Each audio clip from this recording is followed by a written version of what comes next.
calcium carbonate and vinegar, an exploration science. Making acetone with eggshells and vinegar,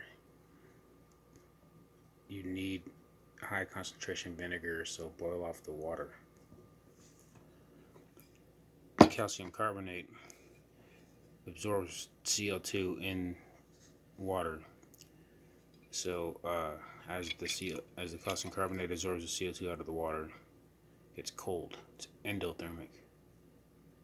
Agitation helps the calcium to pull more CO2 out of the water, releasing I don't know that shit. I'm doing my best to experiment with what I do now. I'm trying this as a fucking air conditioner. If you blow bubbles of CO2 in it. I'm choosing aluminum. This for a future experiment because aluminum does something. Calcium too. I'm not too sure yet.